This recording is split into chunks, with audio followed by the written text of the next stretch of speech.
Isso, ótimo. Meu irmão, minha irmã, abra sua Bíblia. No livro de Êxodo, capítulo 10, verso 1. Nós vamos ler aí até o verso 3 apenas. Então, você que tem medo de leitura longa, fique tranquilo, você vai ter uma leitura longa hoje ainda. Êxodo capítulo 10, do verso 1 ao verso 3. Dentro dessa série do livro de Êxodo, o tema de hoje é Deixe o meu povo ir. Nós vamos fazer um panorama aqui de 9 das 10 pragas, ok? Vamos fazer um panorama, um en passant. E aí vocês vão observar algumas coisas importantes sobre essa temática, a temática do livro de Êxodo de hoje. Êxodo capítulo 10, verso 1 até o verso 3 apenas. Diz assim a palavra do Senhor. O Senhor disse a Moisés: vá falar com Faraó, porque eu lhe endureci o coração e o coração dos seus oficiais, para que eu faça estes meus sinais no meio deles, e para que você possa contar aos seus filhos e aos filhos de seus filhos, como zombei dos egípcios, quantos sinais fiz no meio deles, e para que vocês saibam que eu sou Yahvé, eu sou o Senhor. Moisés e Arão apresentaram-se a Faraó e lhe disseram: assim diz o Senhor, o Deus dos hebreus, até quando você se recusará a se humilhar diante de mim? Deixe o meu povo ir, para que me adore. Peça a Deus graça aí ao pregador, peça a Deus graça para você também, para discernir e ouvir a voz do Espírito Santo, para que a palavra de Deus cumpra a finalidade que Deus lhe designou. Pai, nós somos muito carentes da Tua ajuda e da Tua graça. Primeiro porque a Tua palavra é santa, ela é inspirada, e nós somos pecadores e falhos, e o Senhor nos deu a tarefa de comunicar a Tua palavra como palavra de Deus. Então nos ajude, Pai. Nós não temos qualquer condições em nós mesmos de dar o devido respeito à Tua palavra e a devida dignidade que a Tua palavra tem enquanto instrumento de Deus e meio de graça para iluminar corações peregrinos, corações perdidos e corações como o nosso, Pai, que fomos selados pelo Espírito para a ressurreição. Edifica a igreja. Salva o perdido, a ovelha perdida, reconcilia, redime, faz o que o Senhor desejar, faz brotar a fé através da palavra. Ajude o pregador a comunicar isso com humildade, Pai, com dignidade, porque o Senhor sabe que eu atrapalho a pregação. Mas o Senhor é bom, o Senhor tem misericórdia e insiste usar a gente como agente para comunicar a Tua palavra. Ajuda o Teu povo também, Pai, a discernir o que o Senhor está dizendo, a ter os ouvidos abertos, os olhos abertos, iluminados para discernir a vontade de Deus para eles hoje. Fala, Senhor, conosco. É a nossa oração em nome de Jesus. Amém. Shlach et ami, em língua hebraica, deixe o meu povo ir, ou literalmente, despeça, ou envia meu povo. É um verbo no imperativo, é uma ordem divina. Domingo passado, o pastor Guilherme destacou aqui a expressão endureceu o coração de Faraó. E ele destacou aqui de forma muito interessante que essa expressão durante essa narrativa aqui do livro de Êxodo aparece pelo menos 9 vezes. A expressão, e o Senhor endureceu o coração de Faraó. E ele destacou que se essa expressão se repete ao longo do texto, é porque definitivamente esse é um grande tema dentro da saga do livro de Êxodo. Mas eu quero destacar outra expressão que também ocorre 9 vezes. Logo, é também um grande tema dentro desse livro, que é a expressão, deixe o meu povo ir. Deus é enfático nessa mensagem. Além de afirmar e reconhecer a dureza do coração de Faraó, Deus também, ele insiste na sua intenção. Deus está dando uma ordem a Faraó, o grande Faraó: deixe o meu povo ir para o deserto para que me cultue, para que me sirva, para que me adore. Inclusive, o termo hebraico para adoração ou serviço, eles são realmente, tem esse duplo sentido, o termo avodá, que aparece aí também no texto. Adoração é serviço, serviço é trabalho, trabalho é culto. Essas coisas estão entrelaçadas dentro da tradição bíblica desde o livro de Gênesis. A questão é que Deus tem uma intenção muito clara para o seu povo. Esse é o seu povo, a ordem é muito clara: deixe o meu povo, não é o povo de Faraó, não é o povo do Egito. Eles podem ser escravos de Faraó, mas na perspectiva de Yahvé, do Deus que se apresenta diante de Faraó, que nós já vimos aqui, Faraó era o deus Horus, encarnado na mitologia egípcia. Ele era o Deus da ordem, o Deus da estabilidade, o Deus do suprimento, o Deus que governava o Egito. E quem se apresenta a Faraó? Yahvé, o Deus de Abraão, Isaac e Jacó, que é o Deus de toda a terra, praticamente está estendendo a mão dizendo: olá, Faraó, estou me apresentando a você. Lembre-se, Êxodo 5, quando o Faraó, num tom quase de deboche a Moisés e Arão, diz assim: quem é Yahvé para que eu deixe o seu povo ir? Eu não conheço. Então ele está se apresentando. Irmãos, na tradição dos judeus, o que nós chamamos de Pentateuco, ou em língua hebraica de Torá, que são 5 primeiros livros da Bíblia, eles não possuem para os judeus os nomes que nós damos para eles. Não sei se vocês sabem disso. O judeu não chama Gênesis de Gênesis. Eles não chamam Êxodo de Êxodo. Os judeus têm o hábito de nomear os livros bíblicos pela primeira palavra-chave que aparece logo no primeiro verso de cada livro. Então, por exemplo, o livro de Gênesis é chamado para os judeus, entre os judeus, de no princípio, Bereshit, em língua hebraica. O livro de Êxodo é chamado de nomes, porque o livro começa com Shemot. Esses são os nomes das tribos de Israel. O livro de Levítico é chamado de Vaikra, que em hebraico quer dizer e chamou o Senhor Deus a Moisés. O livro, por exemplo, de Números é chamado entre os judeus de Bemidbar, no deserto, porque o livro começa, no deserto falou o Senhor. E o livro de Deuteronômio é chamado entre os judeus de As Palavras, porque o livro começa de Varim, essas são as palavras do Senhor a Moisés. Então esses são os nomes dos livros, e esses nomes identificam a natureza desses livros para os judeus. O livro de Êxodo, por exemplo, chama Nomes, porque é o livro que descreve Deus trabalhando para formar a identidade, o nome das tribos de Israel, que até esse momento eram tribos, concorda? Eram famílias dispersas, tribos, mas o que Deus está fazendo agora? Deus está assumindo o seu governo para formar de um povo tribal uma nação, em que Ele mesmo governará esse povo. É isso que está acontecendo aqui. E para Deus fazer isso, Ele precisa se revelar, e de forma ativa. Deus está diretamente envolvido na sua auto-revelação. E esse padrão, deixe o meu povo ir para que me adore, cria uma relação muito interessante entre liberdade, libertação e adoração. Isso tem tudo que ver. Existe, irmãos, de fato, uma relação entre libertação e adoração. A finalidade por que Deus está envolvido na libertação do seu povo é o culto. É o culto. E isso faz muito sentido para nós todos que estamos aqui na igreja. Por que nós estamos aqui em adoração e culto? Porque Deus nos libertou. Porque Ele nos salvou. E Deus nos salvou com uma finalidade. Deus não salva e liberta na lógica bíblica para te emancipar simplesmente, para te dar autonomia simplesmente. Não é essa a ideia. Deus liberta o seu povo para tornar-se senhor do seu povo.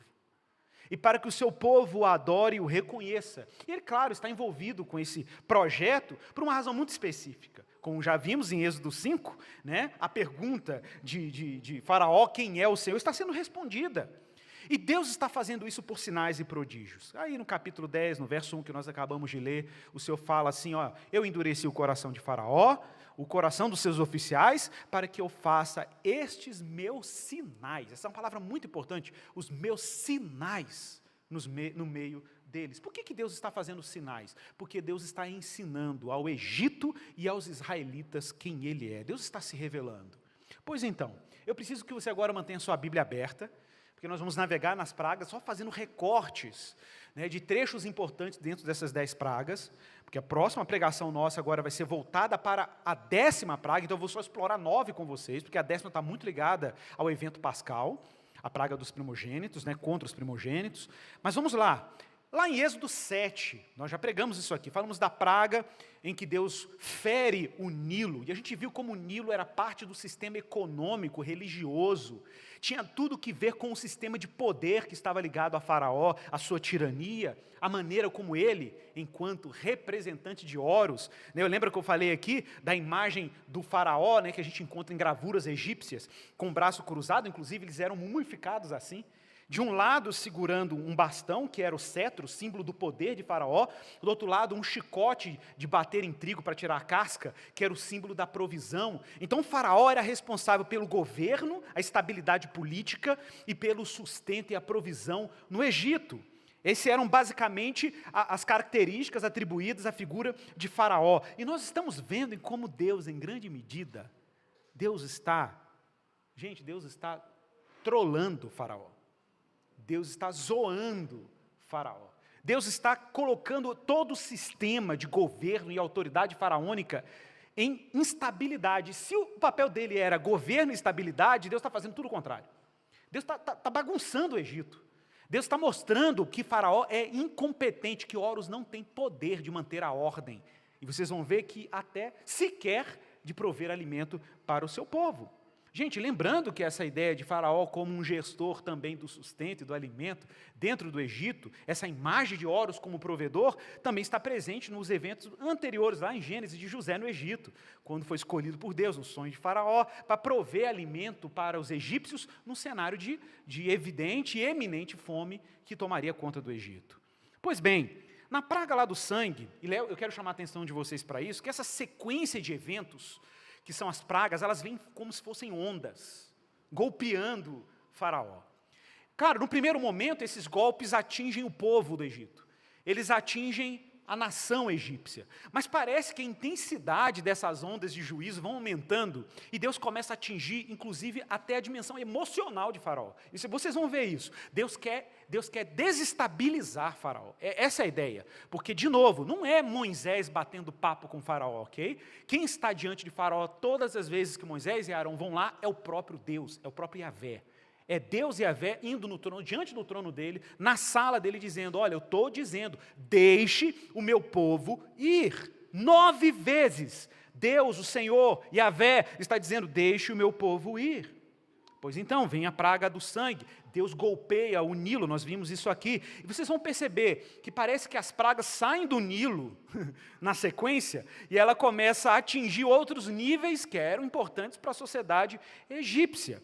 Deixe o meu povo ir para que me adore no deserto, está aí em Êxodo 7,16. Mas até agora, Faraó, até agora você não quis me ouvir. Ele não quis, ele não está ouvindo. Vá para o capítulo 8. Então, beleza, está lá o rio ferido, depois o sangue foi apaziguado, mas agora tem um segundo evento, o segundo sinal, lembra? São sinais. Verso 1, 8:1. Depois o Senhor disse a Moisés, vá falar com Faraó, e diz o seguinte para ele, deixe o meu povo ir para que me adore. Se você não quiser deixá-lo ir, eis que eu castigarei com rãs todo o seu território. Verso 7. Depois que tudo isso acontece, olha o que os magos fazem. De novo, uma tentativa de forjar. Só que nós temos um problema. Porque o Egito está tomado de rãs. O palácio de Faraó está cheio de rã pulando. Nas casas, nos palácios, os templos pagãos, as rãs estão tomando conta de todo o Egito. E, gente, havia uma divindade egípcia representada com a cabeça de rã, que tinha a ver com o final, inclusive, das inundações do Nilo. E as mulheres, inclusive, se devotavam a esse Deus como o Deus que era responsável pelo final do parto, né, o final da concepção de uma mulher. Então veja que coisa curiosa, de repente é quase como se os deuses do Egito estivessem sabotando o próprio Egito. E é claro que essas rãs vinham do Nilo, claro que elas vinham desse Deus, né? Então era quase como um juízo, uma ordem de um outro Deus sobre outro Deus, mas não era Yahvé governando tudo. E a ordem divina é muito clara, deixa o meu povo ir, então os magos vão lá. Gente, adivinha, em vez dos magos irem lá e criar uma solução para o problema, verso 7, e aqui eu acho que já começa a zoeira, os magos fizeram o mesmo com as suas ciências ocultas e fizeram aparecer rãs. É quase como se Faraó dissesse, meu filho, você está fazendo rã para quê? Eu quero que assuma as rãs. Eu não preciso de mais rã aqui, já tem demais. Né? E o verso 7 diz assim, e eles fizeram suas magias ocultas e fizeram aparecer rãs sobre o Egito. O verso 8 diz que Faraó, então, diante desse cenário, chamou Moisés e Arão e lhes disse, por favor, peçam ao Senhor, peçam a Yahvé, que tire as rãs de mim e do meu povo, então deixarei que o povo vá e ofereça sacrifícios ao Senhor. Parecia uma coisa bacana, né? Nossa, que bom, ele já pegou de primeira agora ele entendeu, né? Agora ele citou até o nome do Senhor. Moisés disse a Faraó, tenha bondade de me dizer quando é que devo orar por você. Gente, olha o tom de zoeira de Moisés no verso 9. Tenha a bondade, tá? E no hebraico está desse jeito, em hebraico está assim, tenha a dignidade de me dizer quando é que eu devo orar por você, pelos seus oficiais e pelo seu povo, para que as rãs sejam retiradas de você e das suas casas. Gente, o que está acontecendo aqui? O que está acontecendo aqui é que Yahvé está dizendo por Moisés, você perdeu o controle, amigo? Como é que estão as coisas por aí? Pois fique sabendo que está tudo certo do lado de cá, ok? Só me diga o horário, a agenda, o deadline, o prazo, que eu posso orar por você para a situação voltar a estar sob o controle. Gente, está evidente que Yahvé está afirmando quem é o Senhor nesse processo todo. E aí Faraó responde no verso 10, olha, amanhã, pode botar na agenda, amanhã, verso 10. Moisés diz, seja conforme a sua palavra, para que você saiba que não há ninguém, olha, esse é um tom importante, isso aqui é para que você saber, gente, tem um processo educacional acontecendo aqui.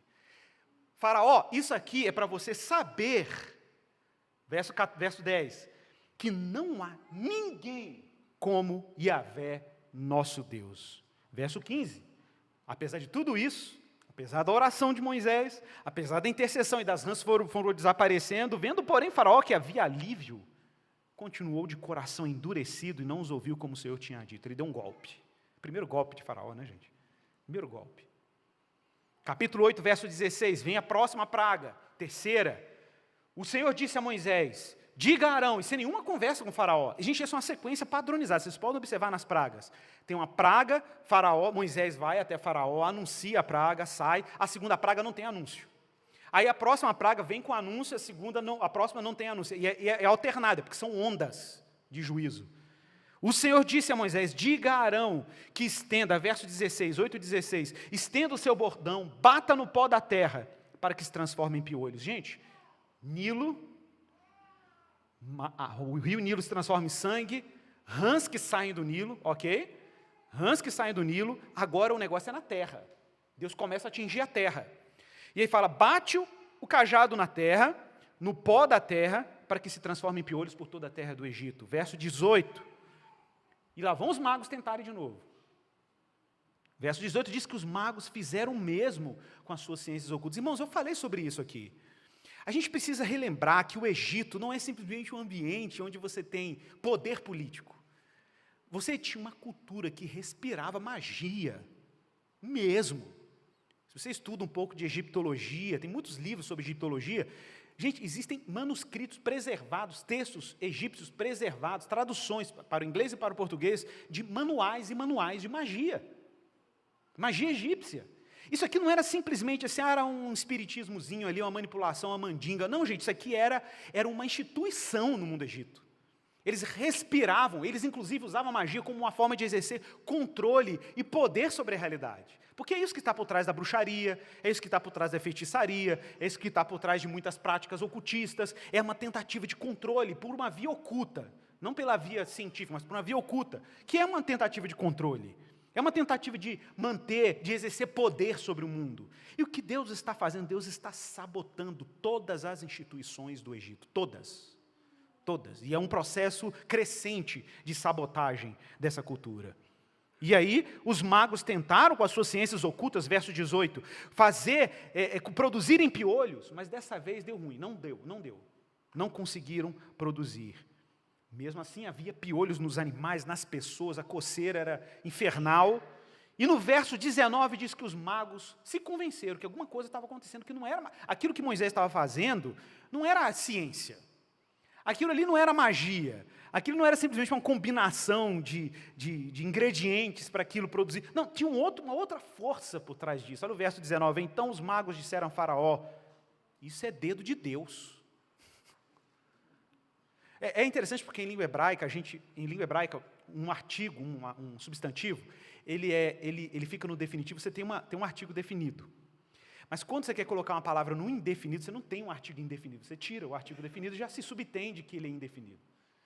E aqui o texto, como está no hebraico, fala, isso é dedo de Elohim. Esse dedo de Elohim pode ser de Deus ou pode ser de um Deus. Então pode ser que os magos tenham dito assim, isso é coisa de um Deus aí. É essa a ideia. Isso é coisa de um Deus. Eles não estão reconhecendo que ainda que existe um Deus de Israel, eles estão aprendendo. A duras custas, é claro, mas estão aprendendo. Porém, o coração de Faraó, mesmo com o testemunho dos seus magos, dessa instituição que está falindo diante de Yahvé, né, continuou com seu coração rígido e não os ouviu como o Senhor tinha dito.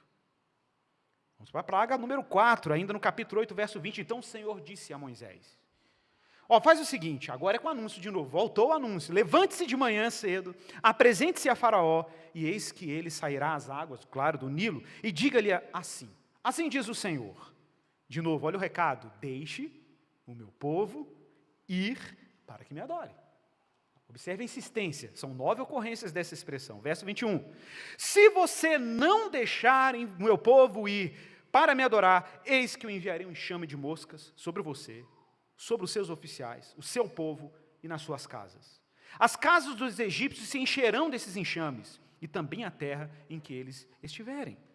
Irmãos, antes de eu prosseguir, escute isso. No mundo antigo, as concepções de deuses do mundo antigo eram concepções territoriais. Os deuses, eles eram delimitados a determinados impérios e territórios. Então, os deuses que eram adorados no Egito não eram os mesmos deuses que eram adorados, por exemplo, na Babilônia. Nesse contexto, não eram os mesmos deuses que eram adorados na Suméria. Não eram os mesmos deuses que eram adorados em outras regiões da África, por exemplo. Cada território desses eram governados por diferentes divindades. Então, o mundo pagão antigo, ele não concebia a ideia de uma divindade para além de territórios. Os deuses estavam ligados à terra, porque a terra estava ligada aos seres humanos. Os seres humanos eram tiranizados pelos deuses. Essa era a lógica religiosa, era a imaginação religiosa pagã do mundo antigo. Então, observe, um Deus que não tem nenhuma relação com esse território, que é o Egito, entra lá, na cara de pau, chega diante de Faraó, se apresenta a ele, começa a bagunçar o reino dele. Você tem que entender isso na imaginação religiosa. Começa a bagunçar o reino dele, começa a desmoralizar aquele que era o Deus daqueles territórios, porque é isso que Yahvé está fazendo. E de repente, observe que a linguagem é: eu vou botar mosca em todo o seu território. Tipo, ele está dizendo assim: acabou, eu estou mandando agora no pedaço. Eu sou o Senhor disso tudo aqui. Porque o que Deus está revelando é que Ele é um Deus de toda a terra.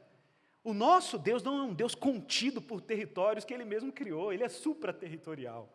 Ele está acima de qualquer domínio humano, qualquer domínio político, qualquer domínio religioso. Ele é supremo.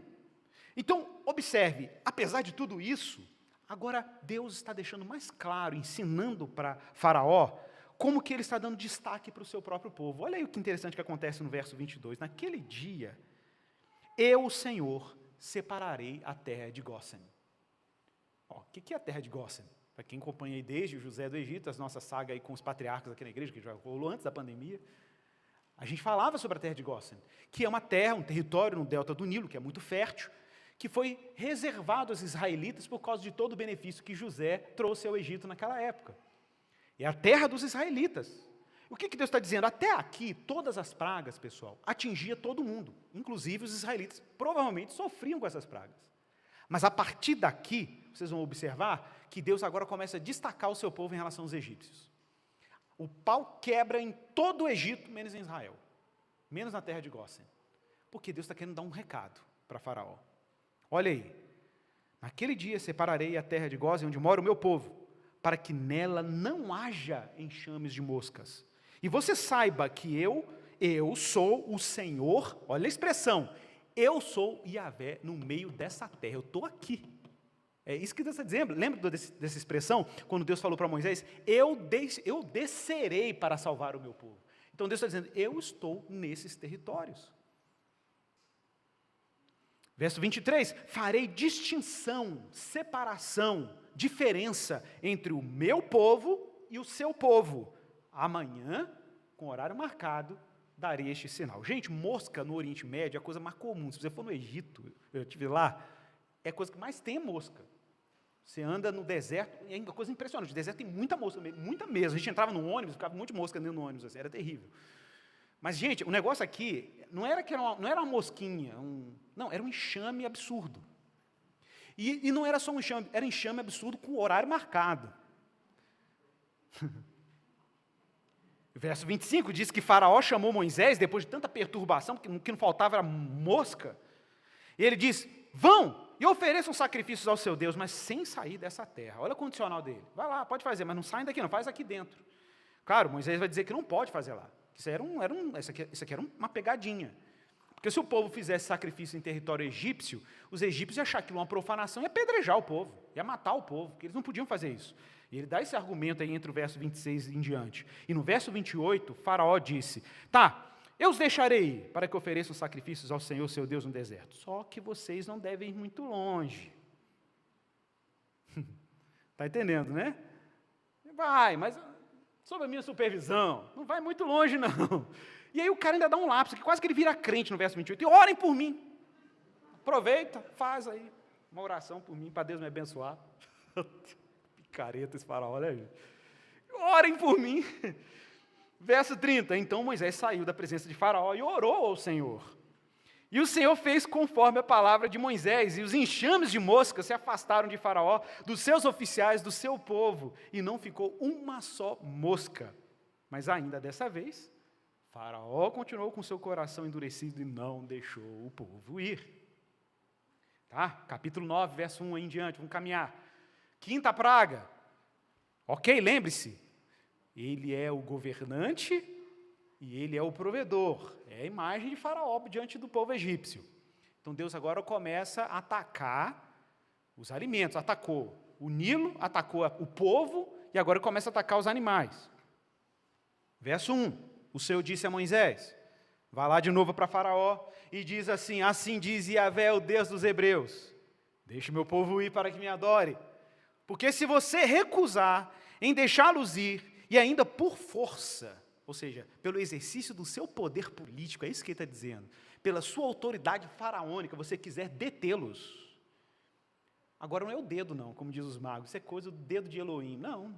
Agora é a mão do Senhor, não é mais dedo, é a mão. Se um dedo já três, imagina a mão, né, gente? Eis que a mão do Senhor trará uma terrível peste sobre o seu rebanho, que está no campo, os cavalos, jumentos, camelos, tudo aquilo, gente, que também fazia a economia terrestre do Egito. Tanto o alimento, quanto o transporte, quanto a agricultura, dependiam desses animais. Tudo vai ser atingido. E o Senhor, nesse dia, também fará uma distinção. Ele já fez uma distinção do povo do Egito e do povo de Israel. Mas nesse dia o Senhor fará a distinção entre os seus animais e os animais dos israelitas. Deus vai fazer uma distinção total daquilo que sustenta vocês e daquilo que sustenta o meu povo, para que nada morra dos israelitas. De tudo que pertence a eles será mantido. Verso 6, e o Senhor o fez no dia seguinte. No dia seguinte, todo o rebanho dos egípcios morreu.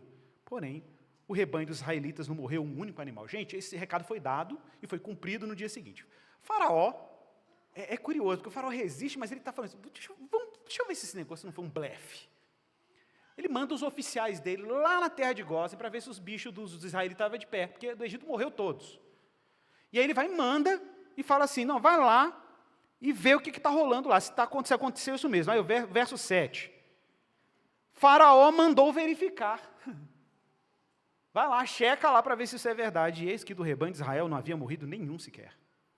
Ninguém, nenhum animal. Mas o coração de Faraó se endureceu e ele não deixou o povo ir. Ainda no capítulo 9. Então o Senhor disse a Moisés e Arão, de novo, sem bater papo com o Faraó, de novo. Então é uma onda. Ele bate um papo, manda uma praga, e depois manda outra de brinde. E a outra que vem, não vem com anúncio não, ela acontece. Peguem mãos cheias de cinza de um forno. Que forno? Provavelmente o forno onde eles cozinhavam lá os tijolos para as construções, onde os escravos tiravam os tijolos das suas construçõões. Então Deus vai lá e fala, não, pega da cinza, que a propósito, John Alton, no livro dele, no Dicionário de Cultura e História do Mundo Antigo, né, e do Antigo Testamento, Edições Vida Nova, um orientalista, né, e ele diz uma coisa interessante, ele fala que há muitos textos egípcios que mostram o uso de cinza como medicamento. E é curioso, né, você usar um princípio ativo para levar saúde agora, para levar uma doença terrível. Porque eles, de fato, Moisés e Arão pegam da cinza de um forno, atiram essa cinza ao ar, pensa nessa cena, aquela cinza na frente de Faraó, e ela fala assim, esse pó fino, verso 9, se transformará por toda a terra do Egito em tumores que se arrebentam em úlceras nas pessoas e nos animais de toda a terra do Egito. Verso 11. Aí, gente, aqui é o golpe final e definitivo numa instituição importante, a instituição da magia, ou pelo menos dos magos da corte faraônica, que é a última aparição deles no texto bíblico, no livro de Êxodo. Verso 11, os magos não puderam permanecer diante de Moisés por causa dos tumores, porque havia tumores nos magos e em todos os egípcios. Todo mundo tomado de tumor. Porém, de novo, o Senhor endureceu o coração de Faraó e não os ouviu como o Senhor tinha dito a Moisés. Irmãos, os magos não puderam permanecer. É quase como se dissessem, essa briga a gente não entra mais. Essa briga agora é Faraó sozinho com seus oficiais e Yahvé. E aí, gente, aparece uma praga terrível no verso 13. Além das úlceras e de estar todo mundo rebentado com essas úlceras, verso 13 diz que o Senhor disse a Moisés, levante-se de manhã cedo, apresente-se a Faraó e diga-lhe assim, gente, que manhãs que esse Faraó viveu, né? Que manhãs, o cara acordava de manhã animadinho e tal, já vem Moisés. Ou Yahvé, né? E o Senhor diz, assim diz o Senhor, o Deus dos hebreus, deixe o meu povo ir, para que me adore. Verso 14, pois desta vez, eu vou enviar atenção para isso, irmãos, enviarei todas as minhas pragas, olha só a expressão que vai ser utilizada agora, sobre o seu coração. Essa expressão não apareceu em nenhum texto anterior. Olha o que o texto diz, enviarei as minhas pragas sobre o seu coração e sobre os seus oficiais, sobre o seu povo. Por que só agora apareceu isso? Porque antes, a relação de Faraó com todas as pragas era meio impessoal. Ele tinha um determinado conforto emocional dentro do palácio, enquanto o povo estava padecendo lá fora. Ele tinha ali uma relativa tranquilidade, relativa. Agora, gente, Deus está dizendo que Ele vai começar a fazer doer o negócio em Faraó. Daqui para frente, as pragas são para atingir o coração dele. É para ele sentir o drama, ele tem que agora sentir na carne o que está rolando. E olha o que diz aí, pragas sobre o seu coração. Por quê? Para que você saiba que em toda a terra, atenção a essa expressão, em toda a terra, não há ninguém semelhante a mim. Não tem ninguém que se compare a mim. Verso 15, pois eu já poderia, eu falei desse texto aqui algumas pregações para trás. O que Yahvé está dizendo? Depois de tanta demonstração de poder, de tantos sinais, Yahvé está chegando diante de Faraó e está dizendo assim, presta atenção, moço, você sabe que se eu quisesse, eu já teria estendido a mão para ferir você, verso 15, você sabe disso. Eu já teria estendido e teria te matado. Eu já teria acabado com a sua vida. E sabe por que você está aí? Tenta entender quem é Yahvé. Gente, isso aqui é uma aula dolorosa, ok? Deus está ensinando Faraó. Ele tem que aprender alguma coisa. Só que agora a coisa vai chegar no nível mais profundo. Então Deus vai falar assim, olha, seguinte, você sabe que eu podia ter te matado. Você sabe que eu podia ter ferido você, o seu povo com uma peste, e que você seria cortado da terra. E, gente, isso aqui, se você pensa assim, na perspectiva dos mitos do mundo antigo, é uma coisa sensacional, porque Yahvé, olhando para os olhos de Horus, que está ali, representado em Faraó, e dizendo, você sabe que eu já podia ter te derrubado. Mas eu quero deixar claro para você uma coisa, verso 16. Mas saiba, em verdade, que foi exatamente por isso que eu te mantive vivo. Gente, o que Yahvé está dizendo? Você só está aí, em pé, porque você é o meu servo, mesmo que sem perceber. Você é uma peça no meu tabuleiro. É isso que Deus está dizendo. Você é uma peça nos meus planos eternos. E você tem que ficar vivo por enquanto, porque você tem uma finalidade. Foi para isso que eu mantive. Para quê? Para mostrar a você, para te mostrar o meu poder e para que o meu nome, Yahvé, seja anunciado em toda a terra. Verso 17, você ainda vai se levantar contra o meu povo para não deixá-lo ir? Gente, é num tom de pergunta. Depois que Deus fala tudo isso, e depois Deus dizendo assim, você só está aí por minha causa, Deus pergunta, você ainda vai pirraçar? Pois então, eis que amanhã, por este tempo, nessa hora, olha o relógio aí, nesse horário, eu farei cair uma forte chuva de pedras como nunca houve no Egito desde o dia em que ele foi fundado até hoje. E aí vem a chuva. E diz o texto que foi misturado com fogo e aquilo foi tomando conta, e quem guardou os animais em casa com medo das palavras de Moisés, porque levaram a sério o que ele estava dizendo, porque já estava aprendendo que o negócio era sério, conseguiu guardar os seus animais. Aqueles que deixaram no campo também perderam os seus animais, porque o golpe foi muito grande. E olha como que o tom de Faraó muda completamente, porque Deus está atingindo agora o coração dele. Não está só atingindo o povo, a nação, Deus agora está atingindo o próprio Faraó. Veja o verso 27. Então o Faraó mandou chamar Moisés e Arão e lhes disse: dessa vez eu pequei, eu admito. Poxa, agora que ele admitiu. Só agora que ele falou, agora eu pequei, agora vocês estão certo. Dessa vez eu pequei. E olha o que ele admite: Yahvé é justo. Quase converteu, né? Porém, eu e o meu povo somos ímpios. Olha que incrível. Orem ao Senhor, verso 28, orem ao Senhor, pois já bastam esses grandes trovões, a chuva, a pedra, eu os deixarei ir e vocês não ficarão mais aqui. Quando o Faraó viu, depois aí Moisés ora e tudo, verso 34, quando o Faraó viu que cessaram as chuvas, as pedras e os trovões, tornou a pecar, e endureceu o coração, ele e os seus oficiais. Agora no capítulo 10, o Senhor disse a Moisés: vai lá falar com o Faraó, porque eu lhe endureci o coração e o coração dos seus oficiais para que eu faça estes meus sinais no meio dele. Foi o texto que nós lemos na abertura hoje. É Deus dizendo, vai lá, porque são sinais. Não são simplesmente pragas, irmãos, isso que a gente precisa entender. Não são simplesmente sinais de juízo. São sinais do próprio Deus, é Deus se revelando por esses atos divinos. Faça esses sinais, por quê? Para que, olha a razão, gente. Agora como que Deus agora está sendo claro. Verso 2, é para que você possa contar aos seus filhos, Israel, e aos filhos de seus filhos. Essa piada tem que ser contada entre as gerações, que eu zombei dos egípcios. Olha que coisa. Eu, o Senhor, zombei. Viu? Versão atualizadíssima. Eu zoei, eu trolei os egípcios. E quantos sinais eu fiz no meio deles, para que vocês saibam que eu sou o Senhor.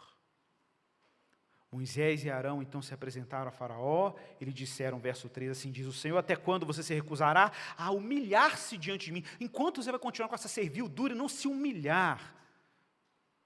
Deixe o meu povo ir para que me adorem. Verso 4, se você não deixar o meu povo ir, eis que amanhã trarei gafanhotos ao seu território. Irmãos, eu não sei o que você imagina por gafanhoto, né? A gente vê gafanhoto, vê um grilinho ali na sua cara, tá, gafanhoto. Irmãos, eu vi um gafanhoto africano uma vez. Vi, na minha última viagem. Tem até uma foto no meu Instagram desse gafanhoto. Irmãos, é um negócio. Não é pequeno, entende? Não é pequeno. Definitivamente aquilo não é um gafanhoto pequeno. Então eu fico imaginando nuvens e nuvens daquele bitero de gafanhoto que eu vi lá em Moçambique, tomando conta da terra do Egito, comendo e devorando todas as plantações, tudo aquilo que Faraó ostentava como uma gestão contínua para sustentar o seu povo, devorado por gafanhotos.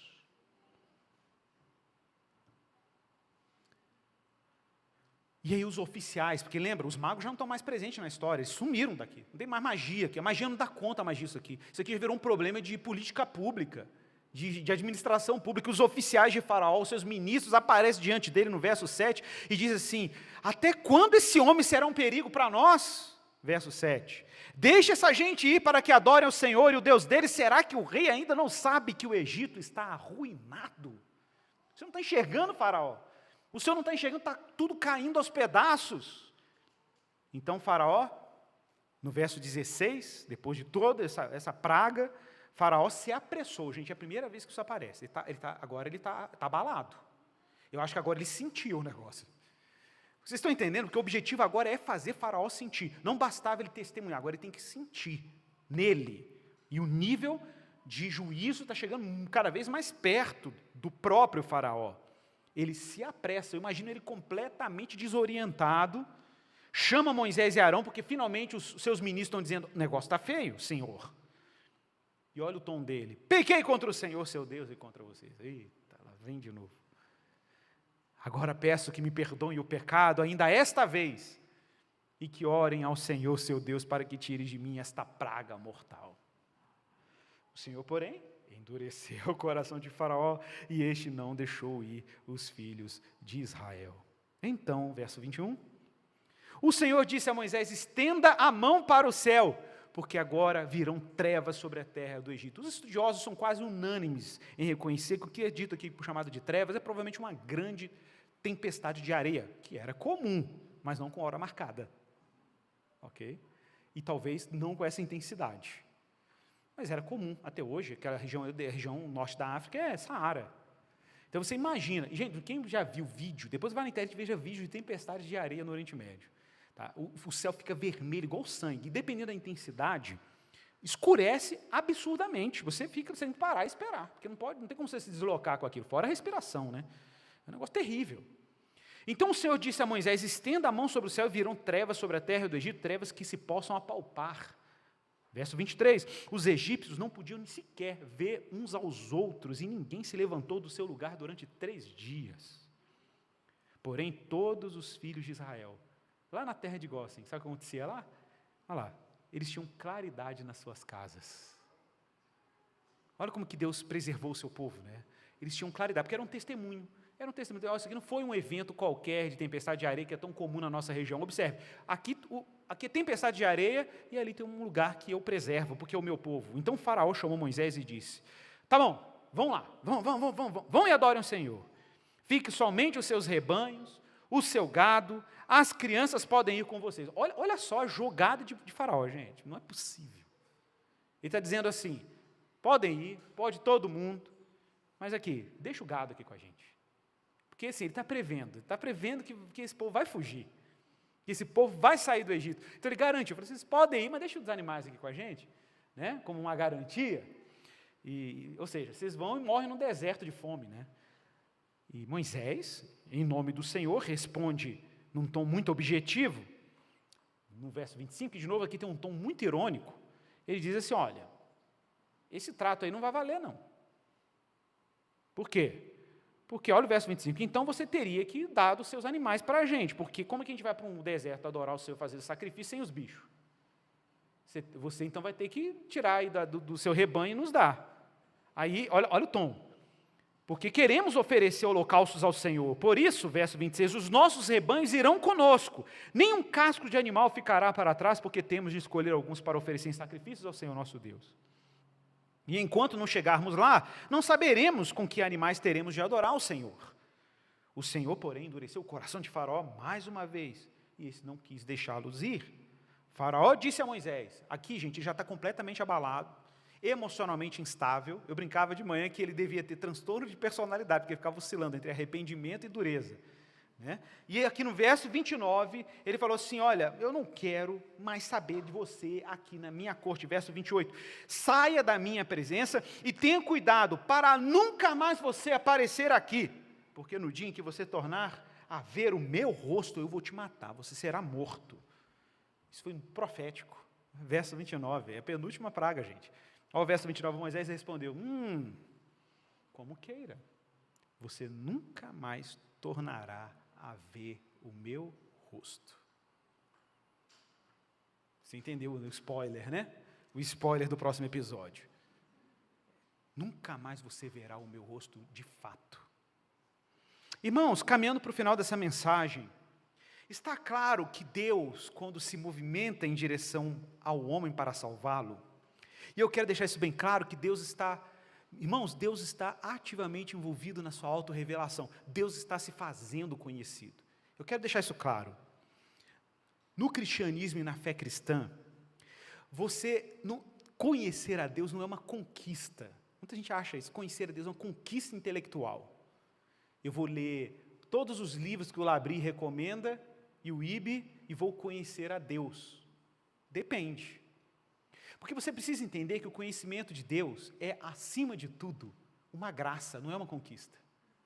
O conhecimento de Deus significa que o próprio Deus precisa estar ativamente envolvido a se revelar. Se Deus não abrir os seus olhos, você não enxerga. Você vai continuar tão rígido e tão duro quanto o Faraó, ok? Deus tem que estar envolvido em iluminar os nossos olhos, e Deus tem que se mostrar para nós, de alguma maneira. Eu não estou falando de ter uma visão, nada disso. Eu estou falando que Deus pode, pelo poder do seu Espírito, de fato, abrir a revelação dele para nós. E a gente fala: nossa, isso faz sentido. Mas para Deus fazer isso, ele precisa sabotar os poderes que aprisionam a alma do ser humano. Deus precisa, inclusive, zombar dos seus adversários, para usar o termo que está aqui em Êxodo.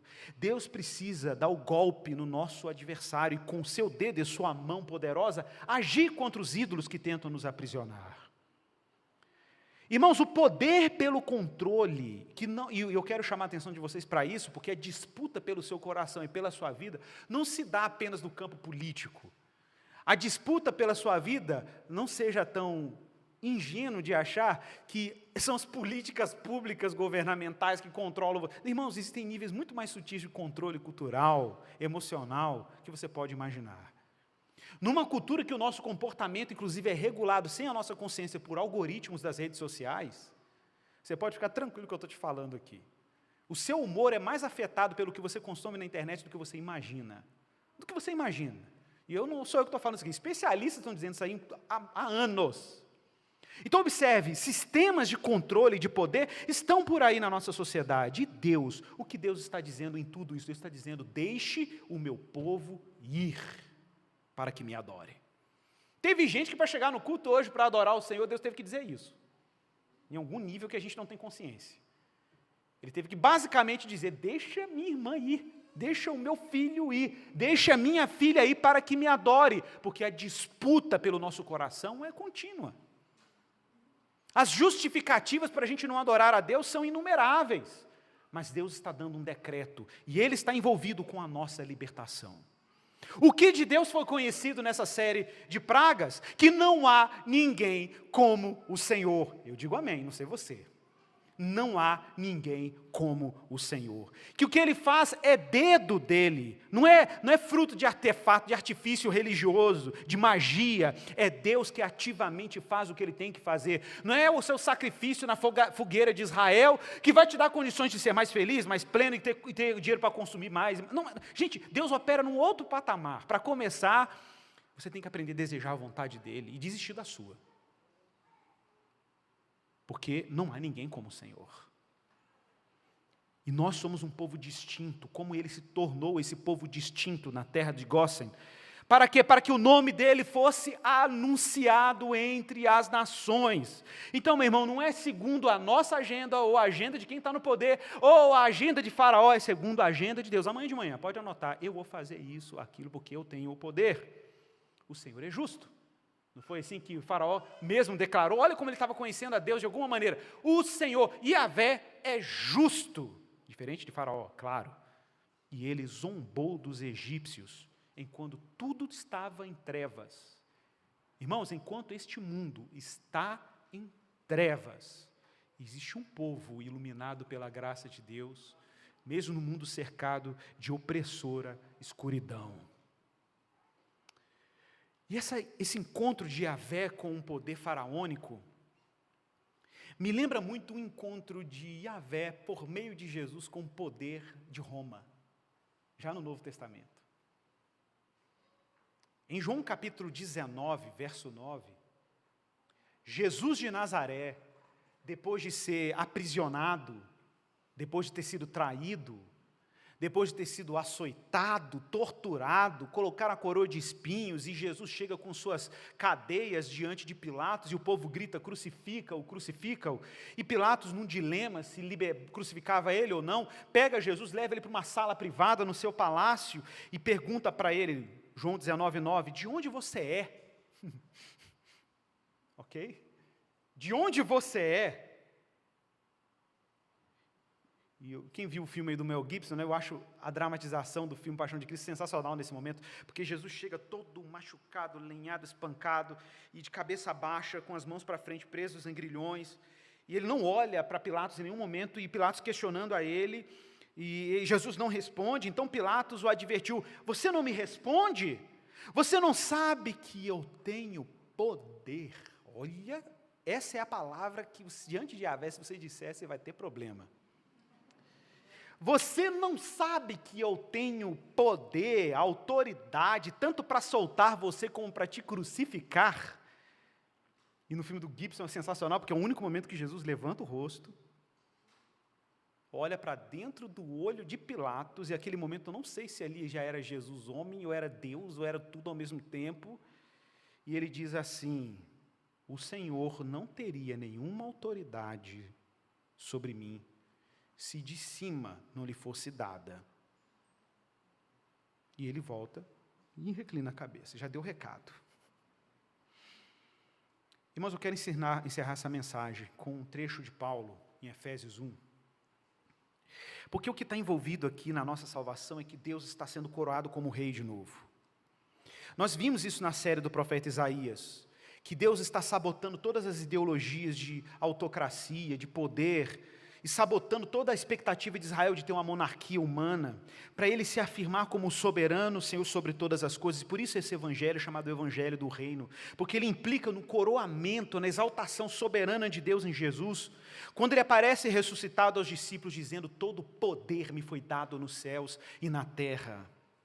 Em Efésios capítulo 1, verso 18, no início da carta, Paulo diz assim: peço que ele, o Senhor, isso Paulo dizendo aos irmãos da igreja de Éfeso, que ele ilumine os olhos do coração de vocês, para que saibam qual é a esperança da vocação de vocês, qual é a riqueza da glória da sua herança nos santos, e qual é a suprema grandeza do seu poder sobre nós, os que cremos, segundo a eficácia da força do seu poder, que ele exerceu, esse poder em Cristo, ressuscitando-o dentre os mortos e fazendo-o assentar à sua direita, nas regiões celestiais, acima de todo poder, principado, potestade, domínio político, de todo nome que se possa mencionar, não somente no presente século, mas também no vindouro, e sujeitou todas as coisas debaixo dos pés de Cristo, para que ele seja o cabeça sobre todas as coisas.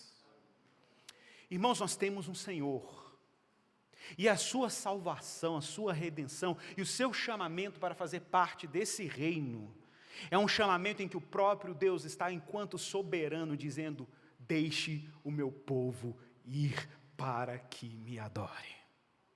É isso que ele está fazendo. Esse é o despertamento que ele está produzindo em nós. Essa é a salvação que ele está produzindo em nós. Deus está nos chamando para sermos livres, mas com uma finalidade: adorá-lo, reconhecê-lo, encontrar deleite na suficiência do seu poder e do seu senhorio. E os outros poderes? Os outros poderes são todos servos nesse grande tabuleiro divino. Amém, meu irmão? Vamos orar ao Senhor. Peça a Deus graça aí, peça a Deus generosidade.